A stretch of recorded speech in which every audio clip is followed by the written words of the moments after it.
नंद को भगाने वाली भाभी रेखा अपने पति पार्थ के साथ एक फ्लैट में रहती थी। पार्थ के माता पिता नहीं थे, उसकी एक छोटी बहन संजना थी जिसकी शादी हो चुकी थी। पार्थ एक बड़ी कंपनी में नौकरी करता था।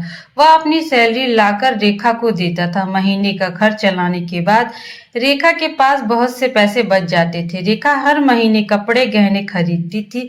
अभी कुछ दिन पहले ही पार्थ ने नई गाड़ी ली थी। एक दिन रेखा घर पर थी, तभी डोरबेल बजी। रेखा, अरे इस समय कौन आ गया?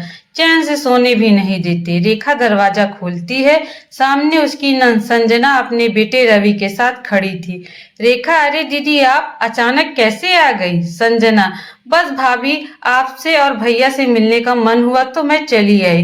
रेखा, आइए अंदर बैठकर बातें करते हैं। आप बैठिए, मैं आपके लिए पानी लाती हूँ। रेखा संजना और रवि को पानी देती है। वह संजना के पास बैठकर बातें करने लगती है।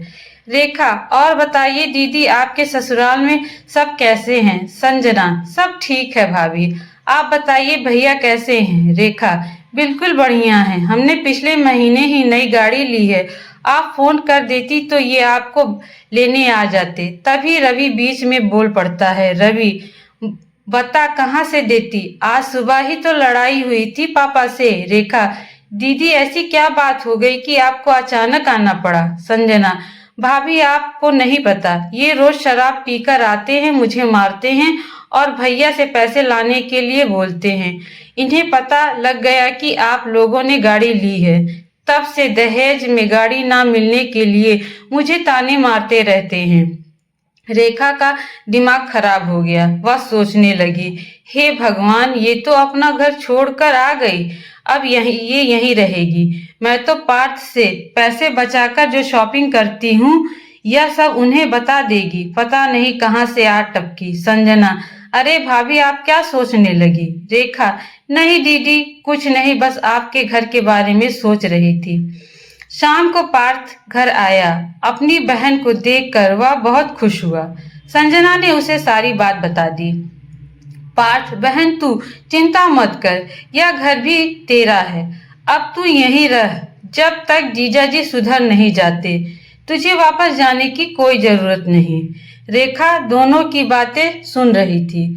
उसने मन ही मन में जलन हो रही थी। रात के समय सब खाना खाकर सोने चले गए। रेखा ने मौका देखकर पार्थ से बातें की। रेखा, आपको पता नहीं लगता, दीदी को यहाँ ज्यादा दिन नहीं रुकना चाहिए।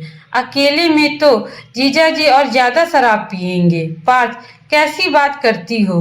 वो चाहे जो करे, लेकिन मैं अपनी बहन को इस हाल में वहां नहीं भेज सकता। रेखा आगे कुछ बोल नहीं पाई, लेकिन उसकी नींद उड़ गई थी। वह पूरी रात यही सोच रही कि संजना को कैसे अपने घर से भगाया जाए। 2-3 दिन तक सब कुछ ठीक चल रहा था। रेखा को अब किचन में ज्यादा काम करना पड़ता था, क्योंकि संजना उसे हर बात पर टोक देती थी। ऊपर से रवि बहुत ज्यादा शैतानी करता था। 3 दिन बाद रेखा ने संजना से कहा, दीदी मुझे तो इतना काम करने की आदत नहीं है। आपको यहाँ रहना है तो मेरे काम में हाथ बटाना पड़ेगा। सुबह का खाना मैं बना लूंगी, शाम का खाना और बर्तन आप कर लेना। संजना, ठीक है भाभी, मैं कर लूंगी। रेखा, हे भगवान, मैं तो सोच रही थी कि इसे बुरा लग जाएगा, लेकिन मुफ्त का खाना खाने के लिए यह तो काम भी करने को तैयार हो गई। रेखा, दीदी ये बात अपने भैया को मत बताना, नहीं तो वो गुस्सा हो जाएंगे। संजना घर का काम करने लगी। धीरे धीरे रेखा ने सारा काम संजना पर डाल दिया और वो खुद कोई न कोई बहाना बनाकर पलंग पर लेटी रहती थी। एक दिन रेखा ने संजना को साफ साफ कह दिया, रेखा दीदी आप कब तक हमारे ऊपर बोझ बनकर रहेंगी? आपको पता है इनकी कमाई इतनी कम हो गई है, इन्हें कभी भी नौकरी से निकाला जा सकता है। ऊपर से गाड़ी की ईएमआई, ऐसे में हम कहाँ आपका बोझ कब तक उठा पाएंगे? संजना, भाभी मेरे से तो भैया ने कभी कुछ नहीं कहा। रेखा, वो आपसे कैसे कहते कि आप चली जाओ? ये तो आपको सोचना चाहिए कि अपना ससुराल छोड़कर आप पीहर में पड़ी हो। संजना को बहुत बुरा लग जाता है। अगले दिन वह पार्थ के जाने के बाद घर से निकल जाती है। उसे एक वृद्धा आश्रम में नौकरी मिल जाती है। वहां उसे बुजुर्गों की सेवा का काम मिल जाता है। वहीं रहने का भी इंतजाम हो जाता है।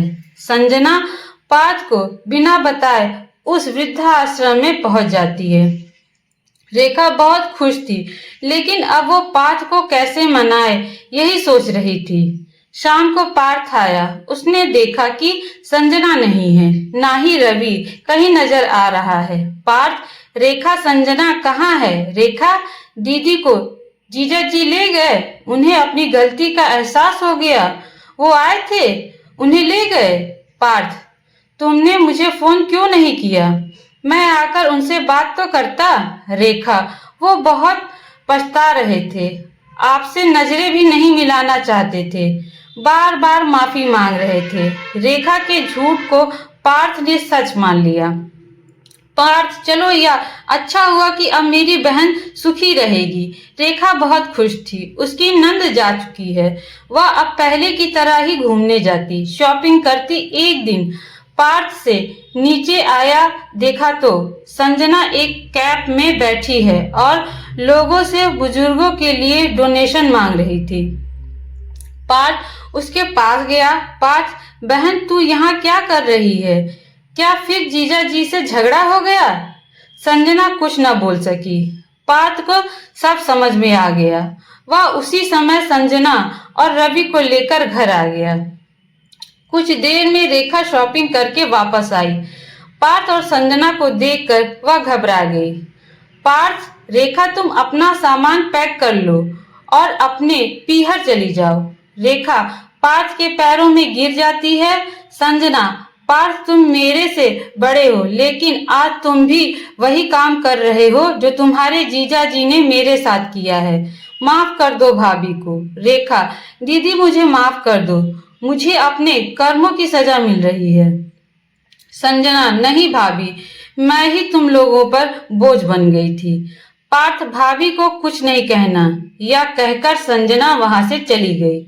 रेखा ने उसे रोकने की बहुत कोशिश की, लेकिन उसे अब वृद्धा आश्रम में आश्रय मिल गया था। ऐसी अच्छी कहानियां सुनने के लिए हमारे चैनल को लाइक और सब्सक्राइब करना ना भूलें।